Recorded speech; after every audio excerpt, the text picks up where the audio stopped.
Veg ಊಟ ತಿಂಡಿ YouTube ಚಾನಲ್ನ ವ್ಯೂಯರ್ಸ್ ಎಲ್ಲರಿಗೂ ಗೌರಿ ಗಣೇಶ ಹಬ್ಬದ ಶುಭಾಶಯಗಳು. ಈ ವರ್ಷ ನಮ್ಮ ಮನೆಯಲ್ಲಿ ಆಚರಿಸಿದ ಗಣಪತಿ ಹಬ್ಬದ ವ್ಲಾಗ್ ಇದಾಗಿರುತ್ತೆ. ಯೂಶಲಿ ಹಬ್ಬ ಅಂದರೆ ಸಂಭ್ರಮ, ಹೊಸ ಬಟ್ಟೆ, ಶಾಪಿಂಗ್, ಹಣ್ಣು ಹೂವು ಖರೀದಿ, ಬಗೆ ಬಗೆ ಅಡುಗೆಗಳು, ಬಣ್ಣದ ರಂಗೋಲಿ, ಹಸಿರು ತೋರಣ ಅಲ್ವಾ. ಆದರೆ ಗೌರಿ ಗಣಪತಿ ಹಬ್ಬ ಅಂದರೆ ಇಷ್ಟರ ಜೊತೆಗೆ ಇನ್ನೂ ಸ್ಪೆಷಲ್ ಅನಿಸೋ ವಿಷಯ ಗೌರಿ ಗಣಪತಿ ವಿಗ್ರಹ ತರೋದು, ಗಣಪತಿ ಆಸ್ಥಾನ ಮಂಟಪ ಕಟ್ಟೋದು, ಗೌರಿ ಬಾಗಿನ ಕೊಡೋದು, ಚೌತಿಕಾಯಿ ಒಡೆಯೋದು, ಮೋದಕ, ಕರಿಗಡಿಬು, ಲಡ್ಡುಗಳನ್ನು ಮಾಡೋದು. ಇಷ್ಟೆಲ್ಲದರ ಜೊತೆ ಗಣಪನ ತರೋಕೆ ಹೋದಾಗ ಪ್ರತಿ ಬಾರಿ ನಮ್ಮ ಮಕ್ಕಳು ಆ ಮೂರ್ತಿ ತಗೊಳ್ಳೋಣ ಅಂದರೆ ನಾವು ಈ ಮೂರ್ತಿ ತಗೊಳ್ಳೋಣ ಅಂತ ಹೀಗೆ ಮನೆಯಲ್ಲಿರೋ ಒಬ್ಬೊಬ್ಬರು ಒಂದೊಂದನ್ನು ಸೆಲೆಕ್ಟ್ ಮಾಡಿ ಫೈನಲಿ ಒಂದು ಮುದ್ದಾದ ಪರಿಸರ ಸ್ನೇಹಿ ಗಣಪನ ಎಲ್ಲರೂ ಇಷ್ಟಪಟ್ಟು ತಂದು ಮನೆಯಲ್ಲಿ ಪ್ರತಿಷ್ಠಾಪಿಸಿ ಭಕ್ತಿಯಿಂದ ಪೂಜೆ, ವ್ರತ, ಮಂಗಳಾರತಿ ಮಾಡಿದಾಗ ಸಿಗೋ ಆನಂದ, ತೃಪ್ತಿ ವರ್ಣನಾತೀತ ಅಲ್ವಾ. ಸಂಜೆ ಗಣಪತಿ ಮಂಗಳಾರತಿಗೆ ಅಕ್ಕಪಕ್ಕದ ಮನೆಗೆ ಹೋಗುವಾಗ ಅಪ್ಪಿತಪ್ಪಿ ಏನಾದರೂ ಚೌತಿ ಚಂದ್ರನ ದರ್ಶನ ಮಾಡಿದ್ರೆ ಅಪವಾದ ಬರುತ್ತೆ ಅಂತ ಪ್ರತೀತಿ. ಹಾಗಾಗಿ ಸ್ಯಮಂತಕೋಪಾಖ್ಯಾನ ಕಥೆ ಕೇಳೋಕೆ ನಾವಂತೂ ಕಾಯ್ತಾ ಇರ್ತೀವಿ.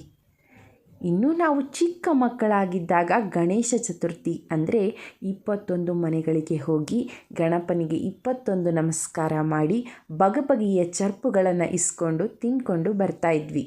ಆಮೇಲೆ ಸ್ವಲ್ಪ ದೊಡ್ಡವರಾದ ಮೇಲೆ ಊರೊಟ್ಟಿನಲ್ಲಿ ತಿಂಗಳುಗಟ್ಟಲೆ ಕೂರಿಸುವ ಪೆಂಡಾಲ್ ಗಣಪತಿ ನೋಡಿಕೊಂಡು ಅಲ್ಲಿಯ ಆರ್ಕೆಸ್ಟ್ರಾ, ನಾಟಕ, ಸಂಗೀತ ಕಚೇರಿ ನೋಡೋಕ್ಕೆ ಡೈಲಿ ಹೋಗ್ತಾಯಿದ್ವಿ. ಹಾಗೆ ಗ್ಯಾಪಲ್ಲಿ ಚಾನ್ಸ್ ಸಿಕ್ಕರೆ ನಮ್ಮದು ಒಂದಿರಲಿ ಅಂತ ಮೆಲ್ಲಗೆ ಮೈಕಿಸ್ಕೊಂಡು ಶ್ಲೋಕ ಹೇಳೋದು, ಭಕ್ತಿಗೀತೆ ಹಾಡೋದು ಅದೆಲ್ಲ ಸ್ಪೆಷಲ್ ಫೀಲಿಂಗ್ ಅಲ್ವಾ. ಇನ್ನು ಪೆಂಡಾಲ್ನಲ್ಲಿ ನಡೆಸೋ ಪಟಾಕಿ ಸ್ಪರ್ಧೆ ನೋಡೋಕ್ಕೆ ಊರಿನ ಜನರೆಲ್ಲ ಸಂಜೆಯಿಂದನೇ ಕಾಯ್ತಿರ್ತಿದ್ವಿ. ಆ ಖುಷಿ, ಸಂತೋಷ ಬೇರೆಯದೇ ಲೆವೆಲ್. ಮತ್ತೆ ಹೇಳೋದಾದರೆ ಪ್ರಥಮಂ ಗಣಪತಿ ಪೂಜೆ ಅನ್ನೋ ಮಾತಿದೆ.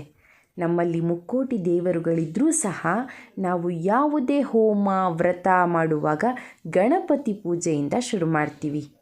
ಆತ ಎಲ್ಲವನ್ನ ಸರಾಗವಾಗಿ, ನಿರ್ವಿಘ್ನವಾಗಿ ನಡೆಸಲಿ ಅನ್ನೋ ನಂಬಿಕೆ ನಮ್ಮದು. ಇನ್ನು ವಿಸರ್ಜನೆ ಮಾಡುವಾಗ ಮಕ್ಕಳ ಮುಖದಲ್ಲಿ ಮತ್ತೆ ಬೇಜಾರಿನ ಭಾವ.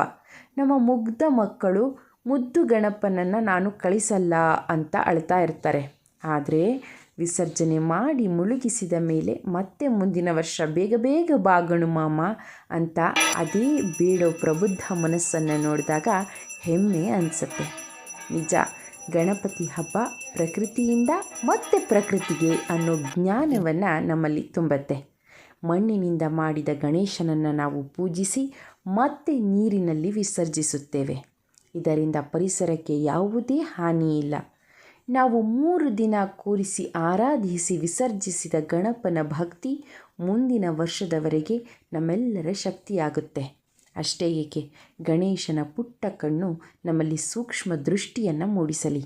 ಆತನ ಅಗಲವಾದ ಆನೆ ಕಿವಿ ನಮ್ಮನ್ನು ಒಳ್ಳೆಯ ಕೇಳುಗರನ್ನಾಗಿ ಮಾಡಲಿ ಮತ್ತು ಆತನ ಡೊಳ್ಳು ಹೊಟ್ಟೆಯಂತೆ ನಾವು ಜೀವನದ ಎಲ್ಲ ಕಷ್ಟ ಸುಖಗಳನ್ನು ಸಮನಾಗಿ ಅರಗಿಸಿಕೊಂಡು ಚೈತನ್ಯಪೂರ್ಣರಾಗುವಂತೆ ಮಾಡಲಿ. ಆ ವಿನಾಯಕನ ಪ್ರಭಾವ ನಮ್ಮೆಲ್ಲರ ಸ್ವಭಾವವನ್ನು ಸರಿಯಾಗಿಸಲಿ ಎಂದು ಭಗವಂತನಲ್ಲಿ ಪ್ರಾರ್ಥಿಸುತ್ತಾ ಮುಂದಿನ ವ್ಲಾಗ್ನಲ್ಲಿ ಮತ್ತೊಂದು ಒಳ್ಳೆಯ ಕಂಟೆಂಟ್ ಜೊತೆ ಸಿಗೋಣ. ಅಲ್ಲಿಯ ತನಕ ಎಲ್ಲರಿಗೂ ಮತ್ತೊಮ್ಮೆ ಶುಭಾಶಯಗಳು ಹಾಗೂ ಧನ್ಯವಾದಗಳು. ನಮ್ಮ ಇವತ್ತಿನ ಈ ವ್ಲಾಗ್ ನಿಮಗೆ ಇಷ್ಟ ಆಗಿದರೆ ಲೈಕ್, ಶೇರ್, ಕಾಮೆಂಟ್ ಮಾಡೋದನ್ನು ಮರಿಬೇಡಿ.